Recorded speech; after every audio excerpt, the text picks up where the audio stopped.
Welcome to another episode of Trash Can Talk podcast. We have Mike on here talking about joining a motorcycle club, and we started about halfway into this episode because it would be a 3-hour episode.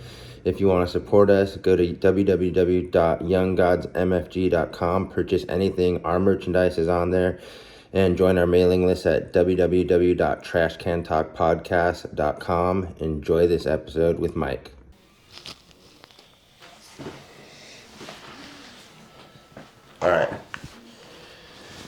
All right. So now you're getting in. So when you're getting into the club, you don't just get handed the vest. You go out and buy whatever club, policies cut that you can get. And usually they're like $200-$300. Sometimes you can get them cheaper for like $150-$100, if you want to go cheaper.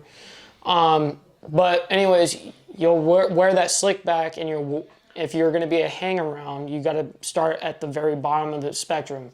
The very bottom of the spectrum is a slick back, that's what I call them.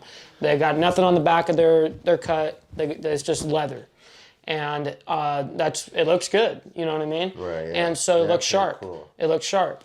So, anyways, in formation, they're in the back of the line. You know what I mean? That's just the way it is. It's a pecking order.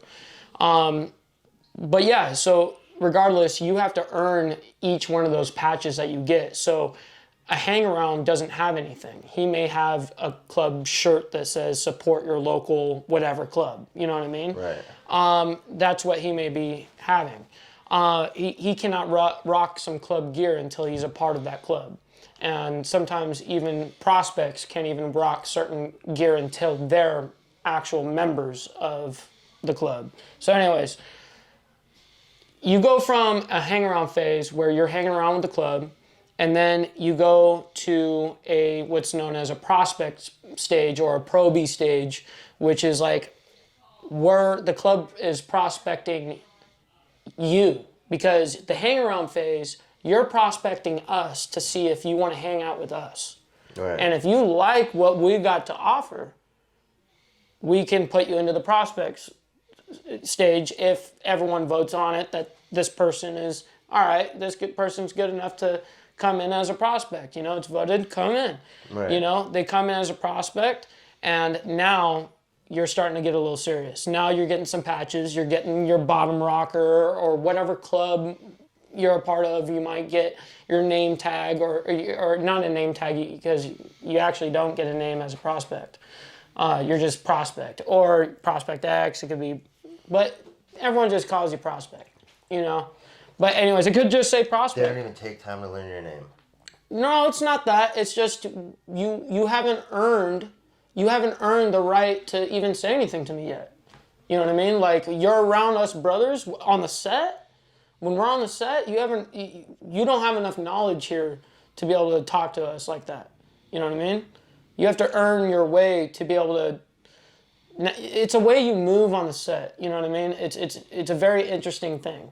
So regardless, you have the prospect stage, and right. that's when all of a sudden you start getting serious. Like, all right, now you're gonna have a sponsor. So that's a member has to essentially put their neck on the line for you and go, all right, I'll put my neck on the line for this guy. I'll take accountability for everything that basically happens, and I will teach him the ropes essentially. Right. That's what a sponsor is anytime a prospect's got questions, you don't go ask another member. You have a sponsor to go to. And what questions are some of the questions you asked? Some of the big questions that would be like, hey, who are the founding fathers of the club? Why? This is now the appropriate time to ask, what does this patch mean? Right. Because you don't ask anybody what a patch means unless you're in that fucking club. You know what I mean? Like, you don't ask anybody what any patch means unless you're in that club.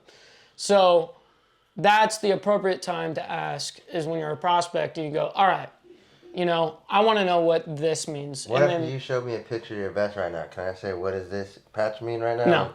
No. That would be, I would tell you that is not, what you see is what you get. The information that I'm showing you is all I want you to perceive. Well, however you take it's how you take it. So this is just an identifier for the people in it. All right. Yeah, it's and then so eventually You once can't give me a general idea of what any of the patches mean right now. Like I'm not gonna say, So- hey, what does that mean? But right, can you but for can you give us instance, a rundown of what some of the for patches. instance, there'll be some clubs that will have a you'll see, believe it or not, SS bolts. Right. You'll go, why do you guys rock a SS bolt patch? You know what I mean? Right. And then, believe it or not, it's not about, it has, motorcycle clubs have nothing to do with racism. Believe it or not, even all those Southern ones and all that stuff that rock the SS's. Right. You know what I mean? All of that, believe it or not, it's all a thing, it's an image of keep off. I don't want any of the public near me. That's what the SS's represent in the motorcycle club culture, when you'll see some old school clubs rock some SS little pins. Every club. No, I'm just talking about some specific oriented clubs. I'm just giving you an example of, you asked a patch. Right. You know what I mean? For instance, there could be The an harshest SS patch is what he brings up. But there could be Right. an 18 patch. You know what I mean? What does that mean? Like, oh, those were the 18 founding people that started the club or whatever. Okay. You know what I mean? There's all sorts of different varieties of patches. There's like the ones that will be in different languages. Some are in English, some aren't. You know what I mean? Depends on the club, and each club is different by region. So now, when do we see Mike in this club? So we see me in 2020 in the club. Now, we'll just fast forward because I feel like there's not a lot of information we can get without being part of the club. Right, sure. Now there's the crash. Yes. March 6, 2021. And that was the day that obviously changed my life. Right. So March 6, 2021 was 3 days after I had gotten off of work. So I had just gotten off my 21 days on, 21 days off. Right. That was working. It was March 3rd that I got off of work, and I was fucking excited. I'm like, fuck, I get to ride, you know what I mean? Go home. And I had 21 days you were going to ride? For 21 days, I couldn't ride because I'm at work. But then you have 21 days off. But then I have 21 days off. Now I can do whatever the fuck I want. So March 3rd, first day of 21 days. So that's March 3rd. That's the day I get off, right? Yeah, the day you get off. So I'm excited because we have a charity event to go to on March 6th. Jeez. So March 6th, 2021, we go to Set Free Ministries. Oh, I know those guys. Beautiful What's people his name, over Phil? there. Pastor Phil, we actually, shout out to Pastor Phil, Chief. I know a little bit about him, not much. We just did a massive interview on Demon's Row. Guys, check it out. We did a full interview with Pastor Phil. Go check that out. Yep, Pastor Phil Aguilar. So he's someone that I cherish. He was one of the last people I saw before this happened.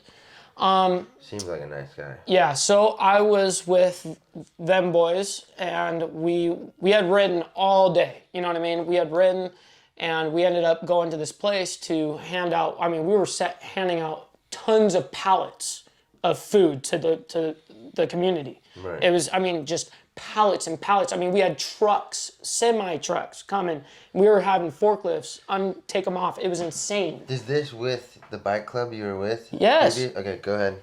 Just trying to get frame of Yeah, reference. yeah. So I'm in the club at this Because time. like I'm saying, we were talking earlier. I'm in the club, yeah. Like, oh, they give you this bad, like watching Sons of Anarchy, you don't hear about this. So like, Right. Like Mike was in his club. Yeah. You have patches and everything. Yes. So he's a full member. Yeah. This is what they're out there doing. Dude, Go ahead, when I went down, I was a vice president. Right. Wow. I was a vice president of Orange County. How long did that take to get? Huh? How long were you in the club before vice president?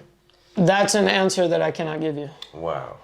Well, we'll never know. Yeah, that's I think we unfortunately. could do the date time. You can do your own. Anyone who's watching You that's guys good can on do your math, own figurations. drop it in the comments. Yeah, you guys can do your own math. You know, but I'm not at liberty. Or email me. No? Yeah, I'm not at liberty. Right, okay, go ahead. So where were we at there? Villa Aguilar. Oh, yeah. We were passing out pallets of... So we're Was it turkeys? so it wasn't just turkeys. Okay. It was like a massive box, and it came with like a gallon of milk. It came with like potatoes, like everything that you would need for like the holidays. You know what I mean? And it just like a massive crate. I mean, and we had pallets upon pallets, and we were just giving them away to cars, and a lot of them were not just that, but just food and like different stuff. Right. And so we would have these cars that would just drive through, and we would drop them off into their trunk. So they would write up as they were driving through. They would write up on their windshield how many boxes that family requested. COVID? It was during that time. Right. Yeah. So You couldn't hug anyone or anything? no, you couldn't do anything at that time. Listen, was there any people that play motorcycle club guys in Mayans there In that are on the show? like are you asking if they're actually a part of a motorcycle club? No, in the TV show. Wasn't that called Mayans? Yeah. What about the Mayans? Was anyone that was in the TV show Mayans there that day? No. Okay, because I seen some other guys. No, but I am. But it's crazy weird that you thing- asked that yeah. because I am friends with them. So it you know what I mean? I am. And what very are close they? Just TV show bike guys? with them. Not necessarily. Okay. Some of them. Some We're of them, not at yes. liberty to say. Well, I can't tell you who is who. You know what I mean? Right. Of course, but there are a lot of those guys. You know that started riding because of the character they play on TV? maybe, you know what I mean? And Yeah. some were before it too. You know what I mean? Some Right. got, you know, I know that they influenced. did on like, so my friend... Alright, so he hit Sancho's Tacos. So we hit Sancho's Tacos, and shout out to Sancho's Tacos, man. Those guys are amazing over there. Anyways, I leave from there, and as soon as we leave from there, we're all breaking off from the, PCH, you know what I mean? And there's like people that live different parts of Orange County and different parts of, people came from Riverside, people came from Long Beach, people, you know what I mean? People came from different areas, so people had to break off. But the main pack, we were all breaking off from PCH, and I'd broken off at Magnolia, where I was living with my parents at the time, in Huntington. So when I had broken off from the pack, I went down the street by myself, and I'm riding just totally normal, like it's a normal, it's like 4 p.m. You know what I mean? It's a normal evening, afternoon. So I'm riding northbound, and I'm about a block and a half away from home, and I had this, all of a sudden, I see this person that's about to make a left turn, like, it was coming quick though. I don't know why it happened so fast, but like, it happened in a blink of a second, because as I was riding about 45 miles per hour, 50 miles per hour. This person literally, it felt like I was going to just clear her. You know what I mean? Like, it was out of my peripheral vision even. Right. And I thought I was getting clear of her, and all of a sudden I went flying. I got hit in the leg. And ironically, right where her bumper hit me was where it chopped off my leg. And the right part of her bumper, her bumper, it was where she could see me in her windshield the entire time. So it was on the opposite side of her car. So it proves that the entire time she was making that turn that she saw me, because she clipped me with the rear end of her car. The left part of her car, I guess that would be. She just tried to squeeze by. She tried to squeeze in front of me. Right, She didn't even know I was coming or something. She acted like I wasn't even there. I wasn't a thing to her. Was she on a phone or? For legal reasons, I can't say exactly what her whole deal was, you know what I mean? Right. But what I can say is, in the police report, she was doing 80 miles per hour in that left turn. What's her name? I cannot legally tell you that either. Damn. Yeah, unfortunately. Okay.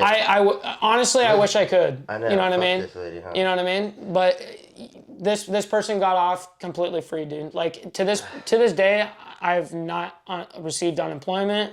I haven't received any disability. I've been denied California state disability 13 times.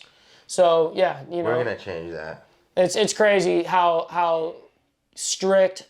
Really, the system is built for people that know how to break it and not meant for the people that actually need it. And I really want to help you change that as well. You know what I mean? I wish I knew what I could do to help. You know what I mean in that aspect. It's hard, man. It's know. hard. It's I difficult. wish we could talk more about it on camera, but I know. we will be able to soon because it's like in the works.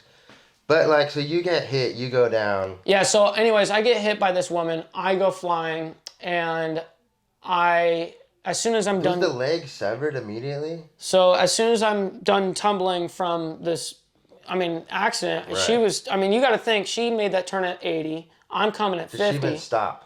So where she pulled, she couldn't go anywhere because she lived right there in that track where she was turning into a housing. It was a housing track. What was the corner? It's Indianapolis and Magnolia. Okay, so I'm sure there's people that know that area. God Yeah. damn. What does that look like? Cul-de-sac? It's just beautiful homes right there. And your house is right there too? My house is a block and a half away from that spot. Oh my God. I'm almost home. Okay, so you tumble. So I'm done tumbling, and I look down, and I have no leg. I'm wearing Dickie pants, right? I'm wearing Dickie pants, but I guess right about here, I actually have a picture that you guys, I'll show you guys. Yeah, send it through. I'll post it in. But you'll see that it was like right around here, you know, the Dickies were on me right around here, and the whole leg was chopped off right there. And as I was sitting back, and I'm going to tell you here, this is what's even crazier, but I'm sitting back, and every time I'm breathing, or that's how it felt anyways, but it was my heartbeat, every time my heart would pump, my blood would be gushing straight out. It was just Damn. so it was coming out like a garden hose. And I was thinking, and here's also the thing, I also broke my scapula. I broke part of my back. So I went to go tourniquet myself, like try to get like my own belt off of my own self, and I couldn't do it because I was so messed up, you know what I mean? So luckily, thank God, after looking down and seeing that I have no leg, you know what I mean? This thing is gushing, you know what I mean? And I'm going, oh my God, at least I'm gonna die doing what I loved. You know what I mean? Like seriously, and I told myself, if I survive this, I've got to accept it now. You know what I mean? Damn. That was like that was the first thought process. You know what I mean? Was like, I've got to accept it. And so when after seeing all this happen, right? You're watching yourself literally, you know, spurt out onto the street. You think you're gonna die, and thank God the civilian came up. His name is Jeff George, and this man saved my life. Thank God, Jeff George. He's literally my angel. You know what I mean?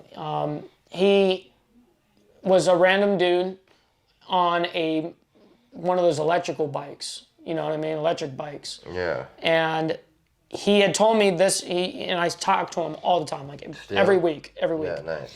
He lives right around the corner, you know what I mean? From my parents' house. But, what was that going on with Jeff? He saved your life.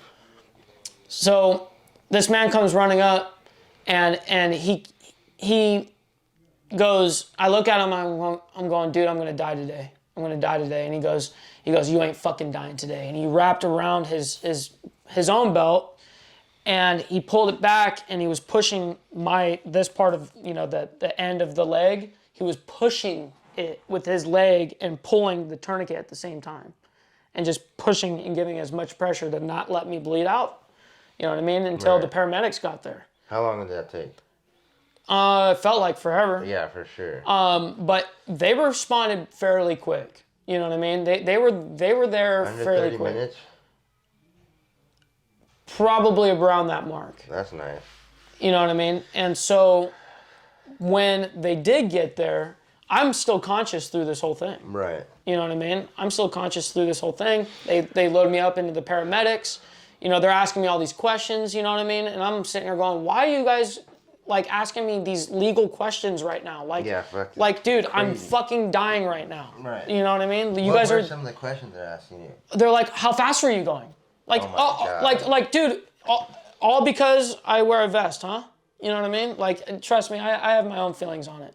But regardless, it was a hard pill to swallow, but it was something that I needed to just accept.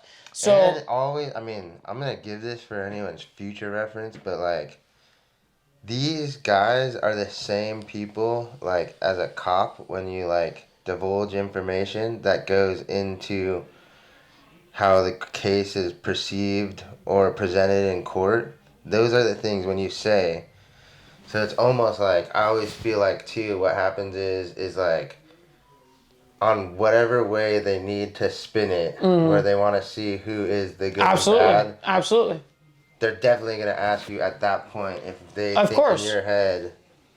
You know what I mean? And of course, look at me. I'm you should never tattooed. fucking say You know what I mean? anything. I have a vest on that. I mean, Right.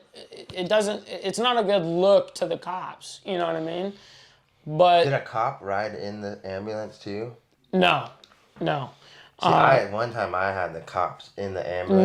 No. My whole ordeal was way bigger than that at that point. You know what I mean? Like that point, they were just trying to save my life. Right, yeah. They're just focused on trying to save my life. Right. So I get loaded up into the ambulance, and I'm looking at the two paramedic or the EMTs, and I'm like looking at them, and they're like, "Are you all right?" I'm like, "Dude, I'm in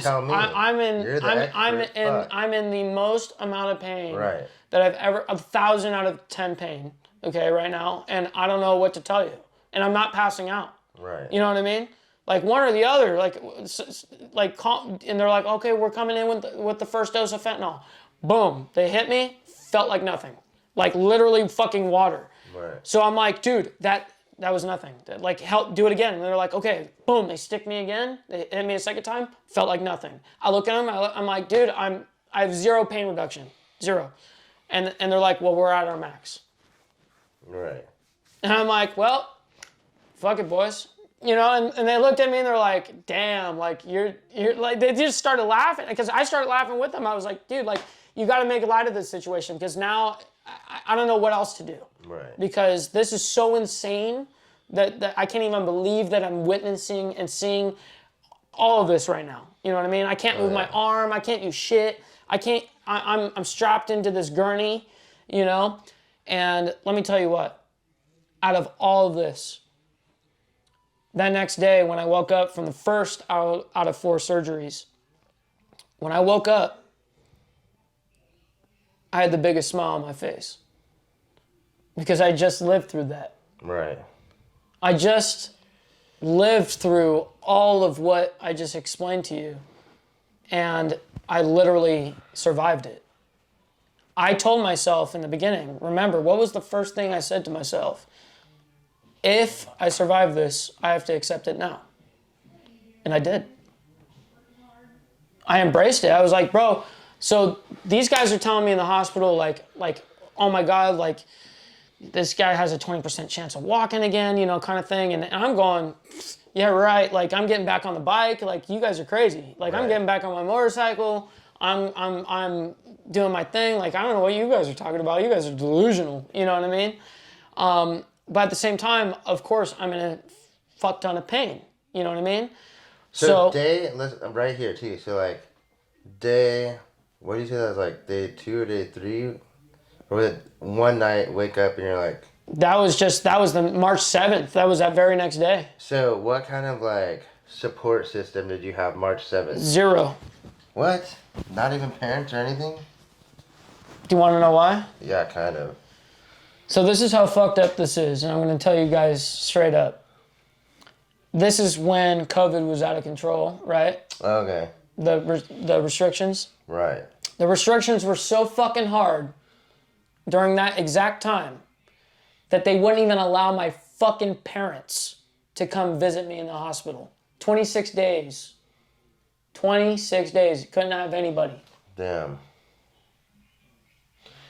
So you have, but like... But the moral support I did have, right, yeah. outside of not just being right there, being that people are messaging me, people are calling me, people text me, all the amount of people that are concerned, you know what I mean? Right.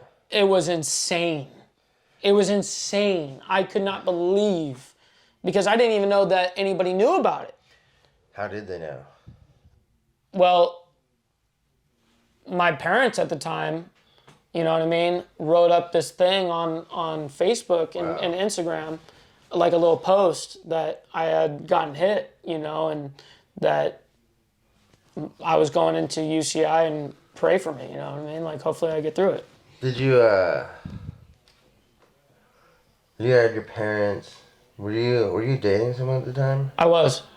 Yes. I was with Andre Moral at the time. support there or no? That support, yes, absolutely. So you had some good... I will say... It wasn't some physical... Like, obviously they couldn't come in. Right. Yeah, exactly. There was no... Which is a fucking mindfuck, I guarantee. Yeah, because no one's actually there. The best you can do is FaceTime. Right. You know what I mean? That's basically all you can do. Right. So that's the best it gets. Yeah, it's interesting. It is interesting. But that was a weird time frame, of like people trying to figure out COVID and all that shit. But it was fucked. But I was yelling at them. I'm like, you guys are idiots. We're in an enclosed room, literally an ICU room. So that means like we're in our own room, not sharing shit with nobody. I have my own fucking place, and my parents, not even one can come up and say hi. Not one. It was an interesting time, dude. Yeah, it was. You know what I mean? It was like. It's weird too because you can't. It's like you can't really like. I always had to like separate my anger towards something that wasn't going my way at that time. Absolutely. With the person that had nothing to do with making the rules. Yep. So it was an interesting time. I mean, it was like. It definitely, to me, COVID was the biggest ego smasher of my life. Yes. Yep. Like, just to give you the other side of it, someone who wasn't, obviously I didn't lose a limb, but I remember, not being able to work in the event industry. Dude, the event industry, I remember when that whole shit went down because, dude, I was a part of it with you, you know what I mean, for a long while. It's so, crazy. It was left and right, dude, like, ego. It was just such an interesting thing, and it's like, so now we're like, you said like 26 days? Was that it? Yeah, I was 26 days in the hospital, yeah. And then you got to come home? So I got to come home. I came home April 2nd. Let's go through this, like, just quick. Yeah. What are these 26 days looking like? Is there surgeries on your so I'm having multiple surgeries. I had four surgeries. So I had my scapula that had to be totally redone, my whole back here on my left side. And then there was 3 surgeries total on my leg. And that was because what they did is when they cut where they ended up cutting, because they chopped a little higher than where I got chopped off. They cut there, and then what did they do? Oh, they had to go in and go back in and clean the entire skin cells in the inside and all that shit because all of that was dying. Tim always tells me about that, because I don't know if you heard about him, he burned almost... No. Dude, this guy fucking burned almost his whole body. That's crazy. He was telling me, he said he always uses this analogy about you have to like clean the wound for it to heal. Yes. So you have to like you have to go through the pain again every time to heal. Yes. And he always tells me how that's very similar to what his life has been like. 1,000%. Dude, it's incredible how relatable that is. And that's very interesting. You know what I mean? Like, I've never had someone be able to like connect the dots like that. That was cool. Yeah, it makes sense too, because he even says, he's like, I've been through a lot of hardship in my life, but there's nothing like seeing an actual heal, because he burned like his arm, his Right, leg. right. He was like completely in bandages. He luckily just didn't burn his face at all. But, No, that's crazy. No, that's crazy. Yeah, he's always like, because he says, he's like, I went through what I went through with going to prison. Yep. And then where that was a pain. Yeah. Like, I had to go through a lot of pain to get the other side. Yeah, no, I look at it as cool. every new level is a new devil. You know what I mean? Right. And it's just a matter of it's gladiator school, man. It's gladiator school out here. Like it's a matter of being able to conquer and go on to the next. Right. And that's the way I looked at it. It was like, all right, I'm going to conquer this and move on to the next. You know what I mean? So I come home April 2nd, and that was an incredible day. The club was there entirely. They had a cold club ride, brought me home. The ride was absolutely beautiful. It was a very special time, and that support was there, heavy. Right. That support was immense. So much so that it went where the international board of this particular club in Sanos, the international board was like, we want these guys to come out to where they originated in Brazil to go out and do this ride for me getting back on a motorcycle. You know what I mean? So, and I ended up, by that time, all this happened, we ended up doing exactly that. We did it was 6,546 motorcycles in one pack, one club. And it hit the Guinness Book of World Records. Really, what does Brazil think about that? Well, Brazil, that was my main support, really. It was a lot of Brazilians, believe it or not. Like, the amount of love that Brazil showed was insane.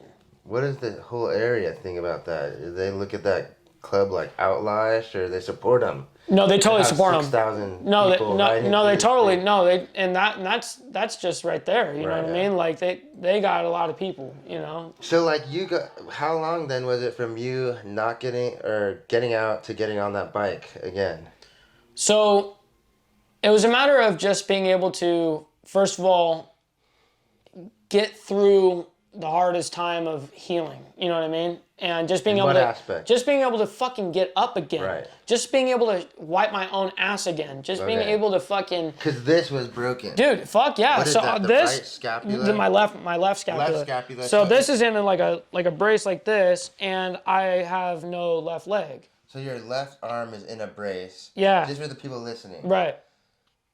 And there's no movement because of where it's broken. Right, there's zero movement. Right. Okay. Zero movement. No, I've got screws that are like 5-6 inches long in my back. So now, just for the ones listening, you have the left arm, nothing, obviously no leg. Right. Where exactly is it? It's 7 inches below the knee. So to like right about here. So it'd be right here. There's leg to right there. Here. So 7 inches below the knee. We're taking it off and looking if you guys are listening. Oh, fuck it. Yeah.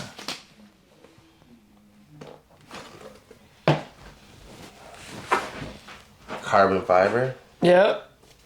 Is it dipped? Oh, and they got a screw that goes in? Yep.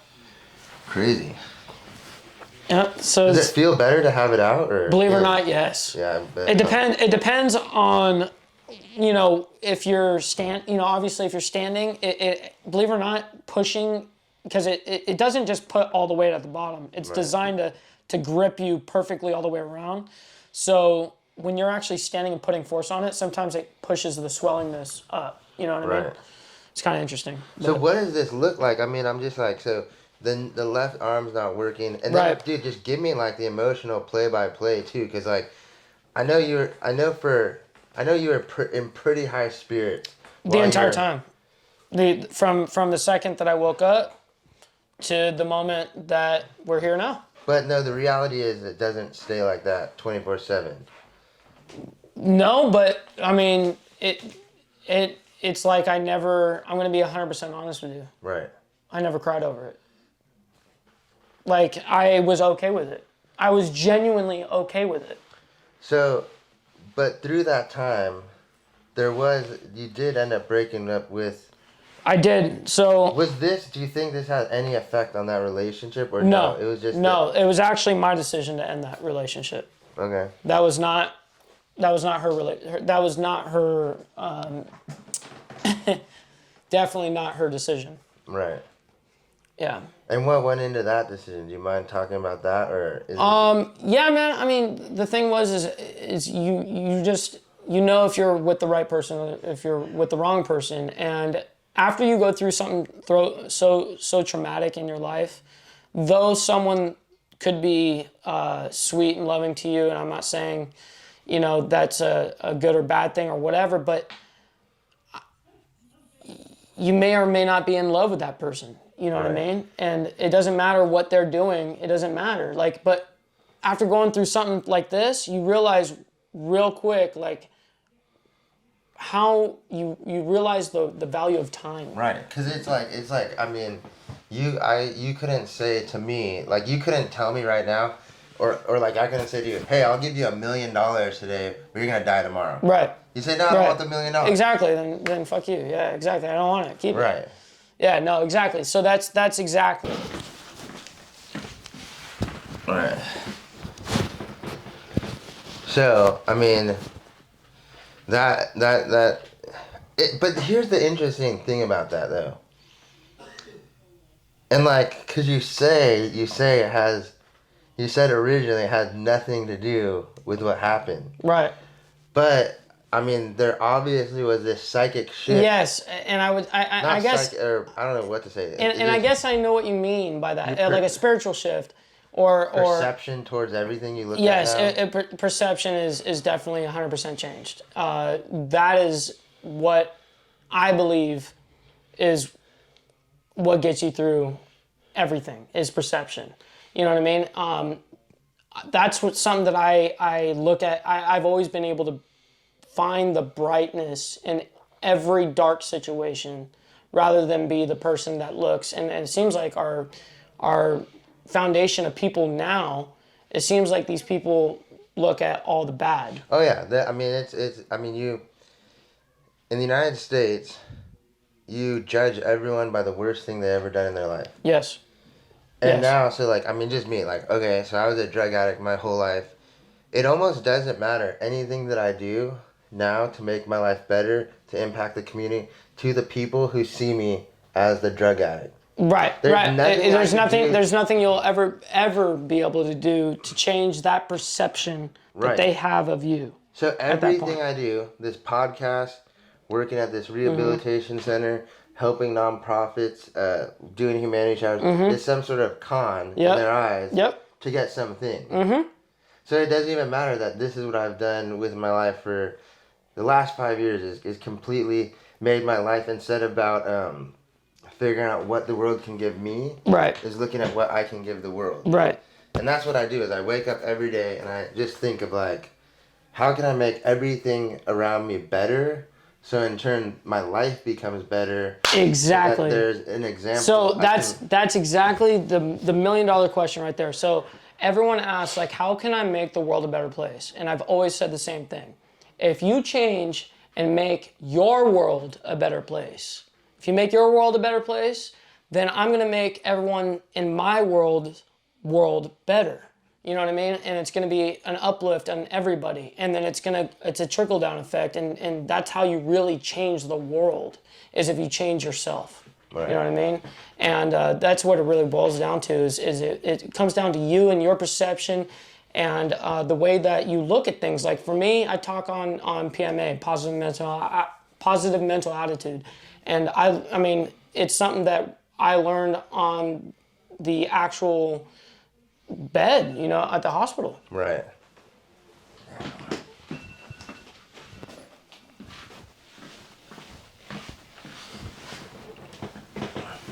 Go ahead.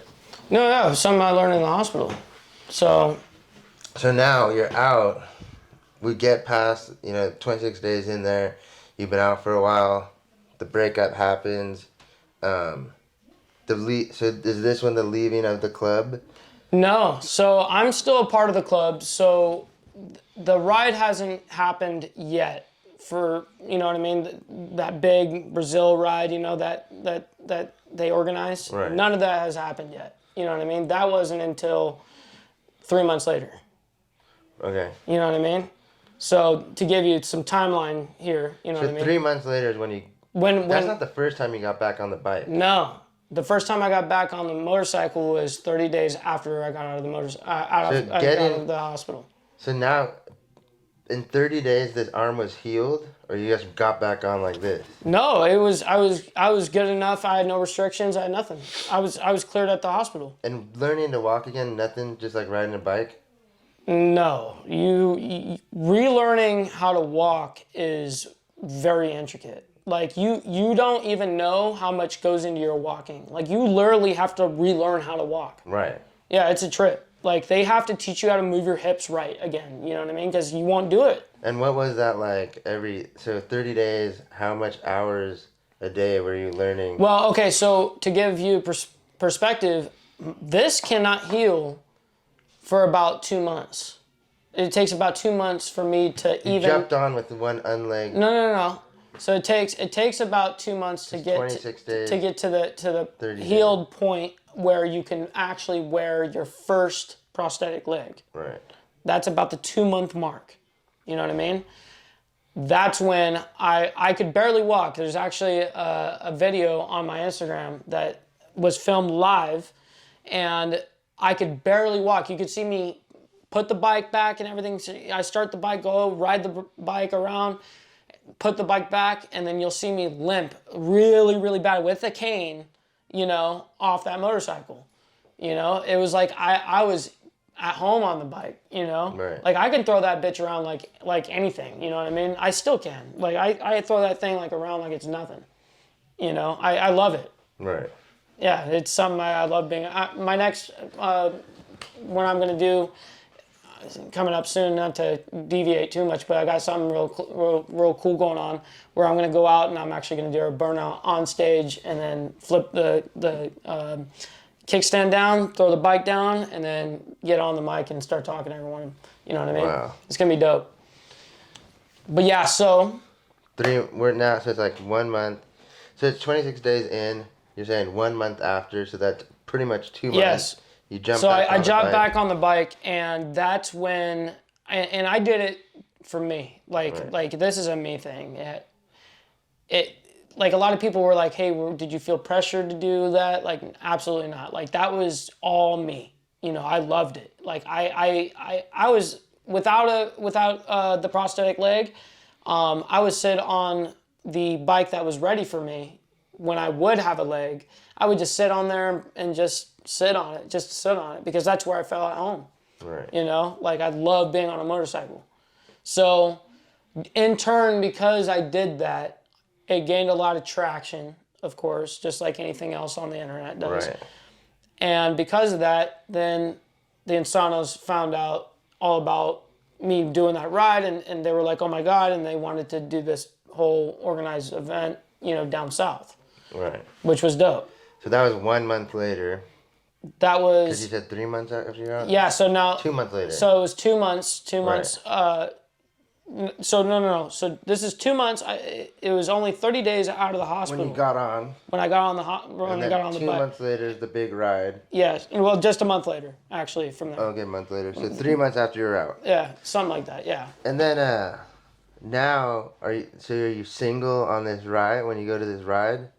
No, but I'm in the middle of yes and no. It was very complicated right there. Really? Like I was trying to break up while someone was trying to beg me not to break up. Right. You know what I mean? So it was a hard situation, but I had emotionally let go to that person about a year prior. Wow. So it was really hard. I felt really bad. Yeah. But it's not the love feeling I couldn't help. I can't help that part. And I wasn't going to fake myself. Yeah. You know what I mean? Like, dude. So, yeah.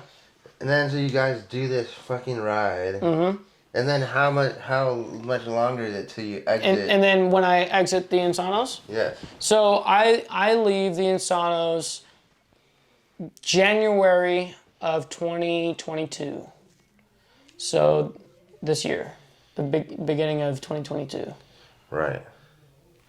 And then when was the ride? Well, the ride was in July of 2021. Okay.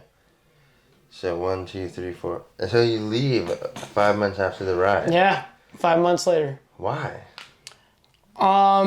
There is multiple reasons. Right. I can't get into all of them, but one of the biggest ones is because of all of this, and I got embraced by not only just my own people in the sense of a club, right. but I got embraced on the internet. I had a massive community that I got to be a part of, which is called the Demons Row community, which now look at us we're in business together now, you know what I mean? Right. Which is crazy, you know, it's crazy how paths are made, you know, we break the matrix sometimes, you know, right. and I truly believe that we did that this time, you know, but. Demons Row, now is this something you'd be riding with a back rocker? No. So it's just like... Demons Row is just a community of people, like an internet community where people are learning about the set, people that have questions, you know what I mean? Like, we're the people that answer a lot of those questions that most people don't or cannot talk about. But because carte blanche now to talk about this. What was that? So you have carte blanche. Yes. You know what I mean? Like. Yes, is that from the club being like, hey, thanks for being a part of our club? No. That, for me, it's been about me just talking about my personal experience. Right. And then letting how they feel, how is what they feel. That's it. So does this mean, though, you just take this off, you hang up and you're done? The reason why I did that particularly is because when you have something so like this happen, and then me get back on a motorcycle, then me get well known on the internet, what's gonna happen? In any organization, dude, you have one person unfortunately getting some light over here when they maybe need it. They may be needing it that moment. But it's taking away the light over here that they feel like. You know what I mean? Yeah. So now there's some jealousy. Now there's some weirdness. Now there's like all this, like all sorts of weird shit. Like all of a sudden they're coming to you, you can't post this, you can't do that, you can't do this shit. Like, what do you mean I can't do that? Like, you know what I mean? I'm not doing anything wrong. I'm not doing, but just people just getting mad. You know what I mean? And that's the thing is if you're gonna be on social media as an influencer, such as myself, it's gonna be really, really hard to be a part of a club because of that exact very reason. Right. You know what I mean? Because of social media presence. Yeah. You know what I mean? So, I mean, so it's like, and then, because now you have a beautiful little family. I do. I'm very blessed. So I met my beautiful soon-to-be wife, Jennifer, and she's an amazing woman, man. And I met her. I was, I think, 6 months amputated. It was actually pretty quick. You know what I mean? Oh, so that's like. Yeah. You're out. The 3-month thing happened. The breakup had happened, and then it's like a couple months. Yeah. Damn. Yeah. It all kind of all happened all at the same time. Wow. Yeah. Yeah. I mean, my whole world flipped. And it's just like pedal to the metal, like we just said. I give you $1 million right now. You're just living life. Yes. That's amazing. Yes. It 100%. is. I mean, mine wasn't as fast. You know what I mean? But like, kind of like that, because like when I got sober, it took a while for me to come back mentally. Yeah. No, I get that. You know I get what I mean? that. So I was like living under a fucking bridge. I understand. Then like coming back. So I mean, it was like a buffer period. Of course. It was over a year. No, I get of that. Me just working on myself. Of course, and that's that's why on my platform I specifically say you cannot judge one or compare one disability to another because you or one mind state to another. You can't. Right. Who knows how much that hurt that person? Yeah, you know what I mean? Sure. Like no one knows in comparison. You know. See, and another thing too is it's like I know too that like there was probably a lot more mentally for you to unwrap and go through. And you know, I'm gonna be honest. Yeah. My mind state was actually very relaxed, and it was almost like I was on vacation from work for, like, thank God. Like, I needed a break off of work, almost kind of feeling. Yeah. It was a very odd thing to feel at that moment. Do you go back to work? No, now I didn't go back to that specific work. Now I do a different line of work. You know what I mean? I represent Demons Row TV. You know what I mean? Now I'm getting presented to do nationwide tours, going on ABC, Good Morning America, all these things. You know what I mean? It's a blessing. You know, I got my PR team that's backing me now. Did you save a lot of money from when you had this really good job? No. Nothing, no, because you're building the stream house. No, because I'm gonna be honest. You're young. When I, though you're making a lot of money, everything's relative. You know what I mean? It's like, yeah, sure, I can go, like, this is the truth. I went from 6 figures to nothing, right? So how do I go from 6 figures worth of nothing? You have 6 figures worth of bills, dude. Everything's relative.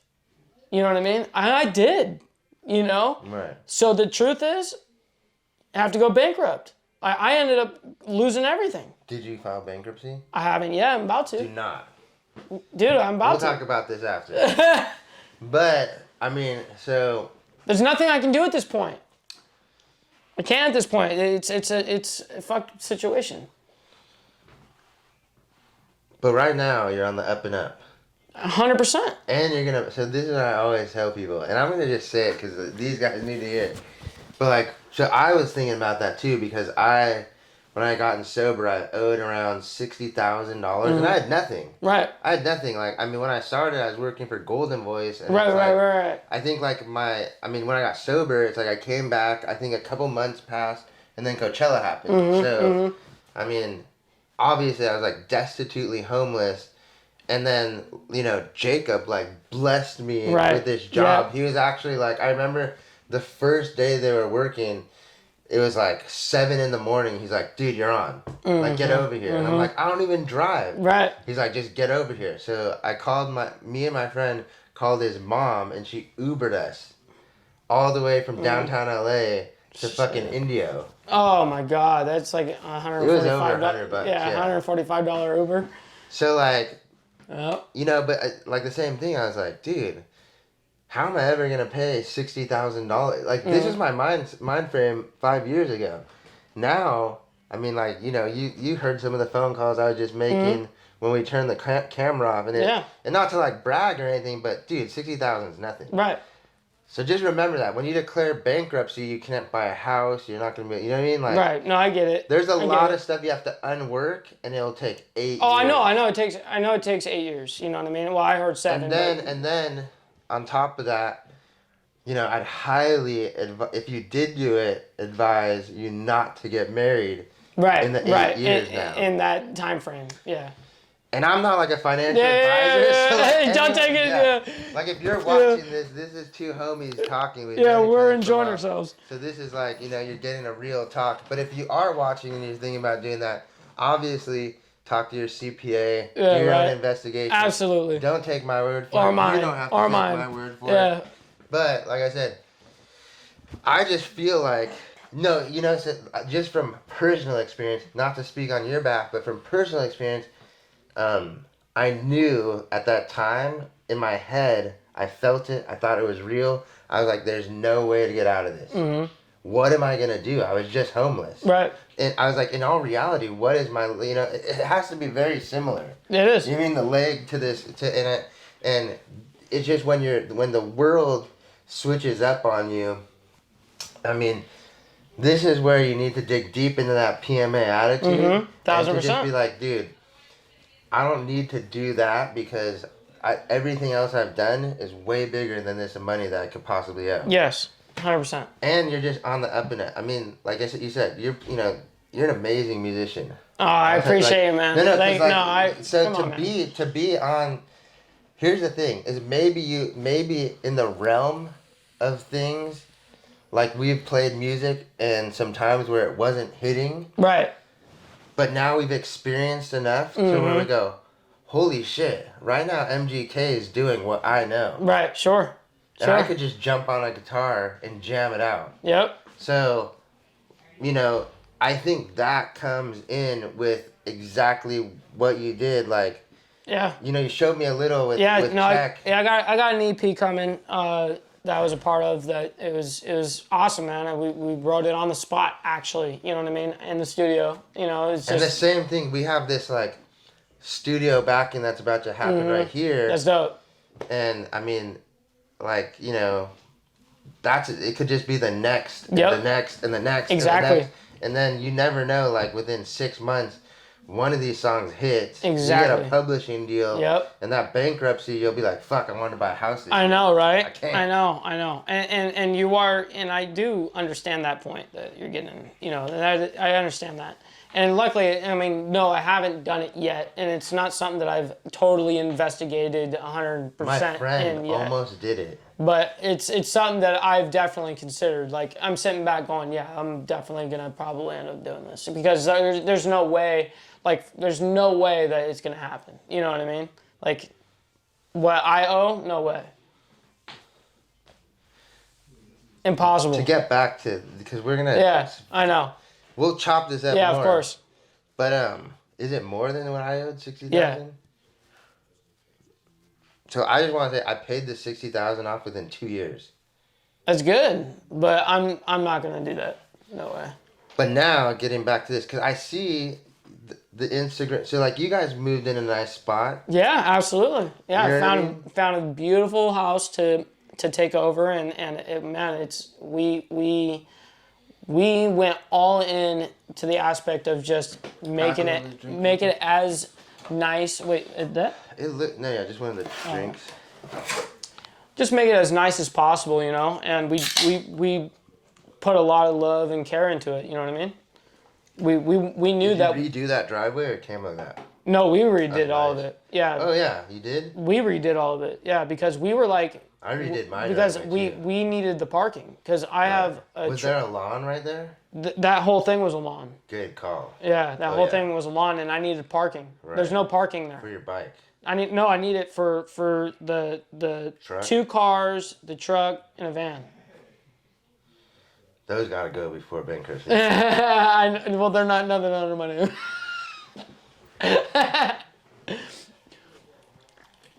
I mean, but look, it's amazing too, and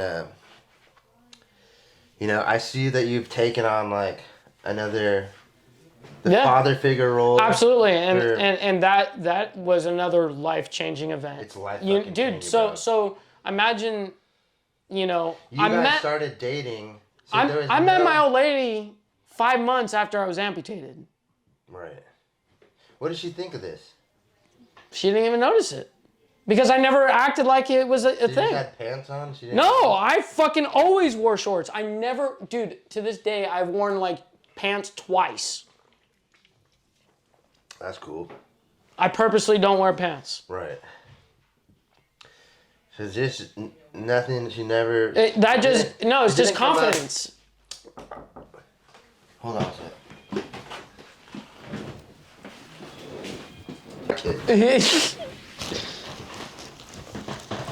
But I mean,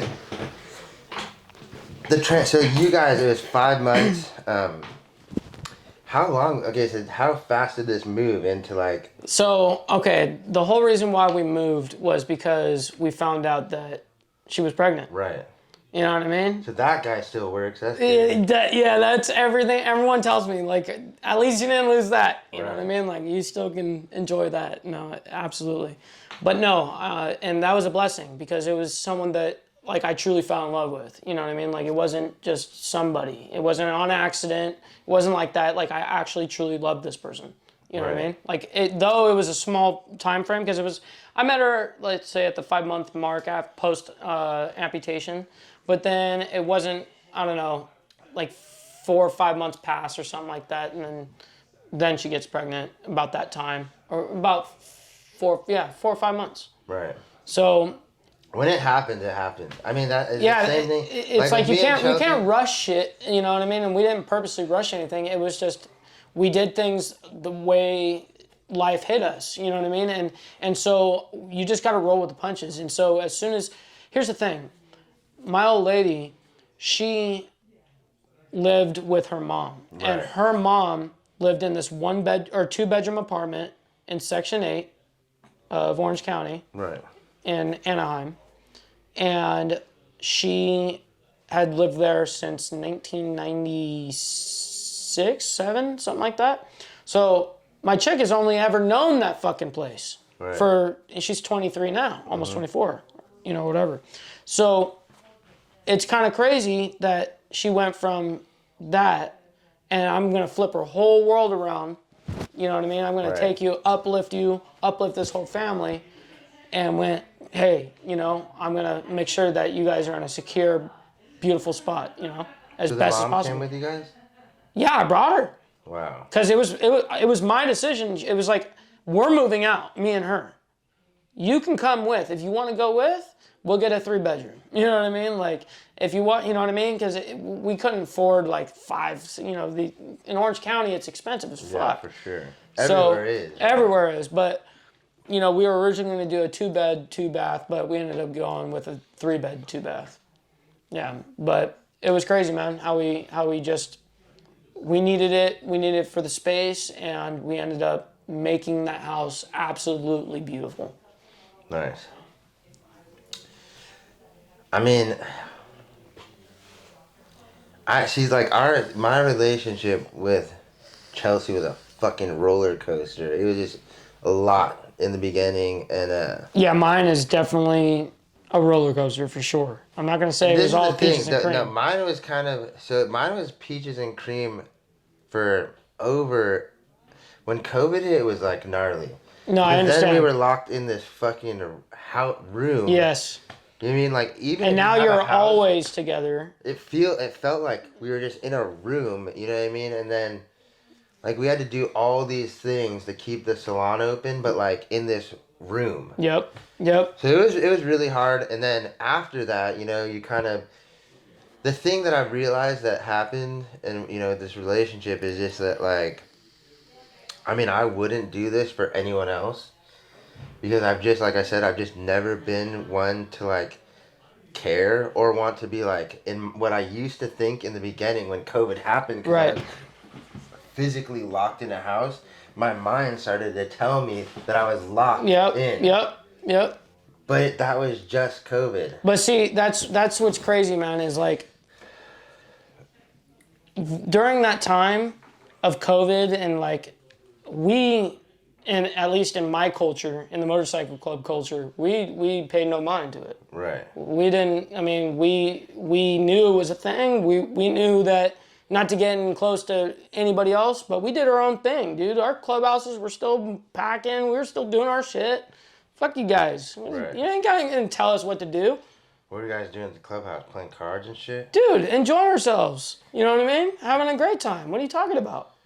Right. Everyone's enjoying themselves. Bikers are hanging out, bro. You know what I mean? Like, this is, days go on, bro. Like, we never locked ourselves in ever.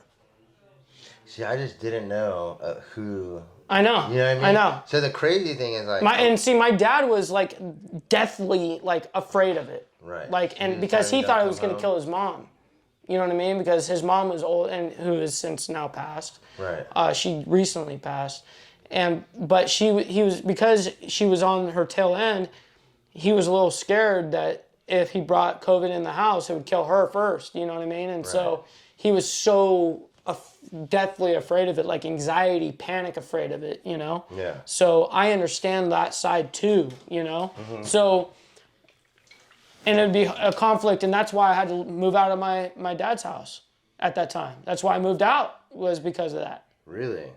Well, originally, during that time, I moved out and went and lived in that 2-bedroom, 1-bath place in Section 8 with my old lady. Wow. For months. We were there for like 3-4 months. And then once we found out she was pregnant, we lifted up from there. What was that, a 1-bedroom? Yeah, Or, like, and you just were in the bed, like, she's Yeah. had her bed. Wow, that's crazy. it was She's never even had a room to herself. She's never had. Who was the bedroom with? So the bedroom was for her brother, and one was for her sister and herself. She had to live in there with her sister and herself? Well, both of them had moved out of the house by the time I came into the picture. Nice. Thank God, huh? Yeah. That would have been insane. That would have been impossible. Oh, yeah, for sure. Impossible. But now, dude, you're on the up and up. Yeah, man. I mean, it's a beautiful thing. What I truly believe social media can be a good thing and be a good influence. I believe people have a lot more influence than people think, and I think that people need to be more responsible with how they influence. You know what I mean? I truly believe that people are really, really reckless with their influence. And that's why if you look at anything on my platform or platforms, everything is uplifting me or us as together as a collective. Right. You know what I mean? Like, as it's a we thing. It's not just a me thing. It's not just an I thing. It's a we thing. It's an us. Right. You know, and that's the beautiful part about it. See, and the cool thing, even just I made a post yesterday talking about, like, like, now I do have somewhat of a platform. Yeah. I mean, I've actually, it's like I've reached outside of my realm of people that I know. Right. And then I've touched their hand. Sure. So yesterday I was just saying too that, I mean, I was like, especially with this podcast, is you really are getting to see the journey. So It's not as much as like no, not everything has been amazing every single day. No, and I'm not gonna sit here and say that I was 100% like everything is beautiful and everything is rainbows and stripes and everything is great, and it wasn't like that. But it wasn't to the point where I was depressed or crying over it either. Yeah. You know what I mean? Give your lifetime. I'm sure depression will. I'm joking. We never know, man. Yeah. You never know. No, it's just because like that like you're saying with the influence thing too is just like I realized with doing this and being able to connect with different people and seeing the struggle, I've actually been able to be like 100%. Like, a lot of people know my struggle. Like, I lived under a fucking bridge. I was shooting dope. Like, like now there's enough sober platforms that have, like, posted my story. You know what I mean? And, but, too, it's like I don't even have to just live in that part of my life either. Like, I have this whole life now because I'm sober. And I don't really ever have to, like, mention, you know what I mean? But I get to just let you see as, like, me, as now what I would consider I know there is no such thing, but a normal human, like, absolutely, a normal life, absolutely, facts. What I mean? And it's interesting because, like you said, like, how you use that influence and like I was saying yesterday, is like I'm just this like student of life. Sure, absolutely, we all are. And at the end of the day, because some people recently have been like, let's use your story and make you like a life coach and this and. I do, like, my title is job coach. Right. And I think I do a lot of life coaching. I think you do, absolutely. And it's but it's from the perspective of only what I know. Right. I understand that. I understand that. And actually, I had a biker channel reach out to me, a YouTube platform, that reached out to me and said, listen, and because we all kind of know each other. Right. The influencers, they all kind of like, the creators, they all talk to each other.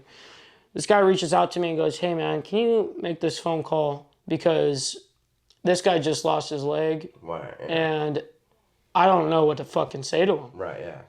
Amazing. You know what I mean? And I'm like, fuck yeah, give me the phone, dude. Yeah. You know what I mean? And like, yeah, absolutely. Yeah. And so that's what I do. That's one of the biggest things I love being able to do is talk to people when they're bedside or when they're at that unsure moment or they don't know what's going to happen next. I want to be able to walk in there and be like, yo, what's up? Let me show you what's good. Like this, your life is just starting right now. It's okay. It's all good. When you think you've lived, keep living. It's amazing. It's amazing what what you can do. If you just allow a positive mind frame, if you allow that, it's what you project is what I truly believe what you will, it's basically what you're manifesting. You know what I mean? And I truly believe you can bring those manifestations to light most of the time. And where can we find you? You can find me at Ball Valve TV, Ball Valve on YouTube, Ball Valve TV on Instagram, and Demons Row. You guys already know for the motorcycle club culture. If you guys want to get anything Demons Row related, check it out, www.demonsrow.com. Appreciate you guys. Thank you guys for another amazing episode. Thank you, Mike. And if you guys want to order, if you've made it to the end and you want to support this podcast, it's www.younggodsmfg.com. That's where all our merch is. They're the main supporters of this. So if you buy merch for them, you're supporting us. And our website, www.trashcantalkpodcast.com. Thanks for tuning in. Let's get it. That was good. Yeah, we'll probably have to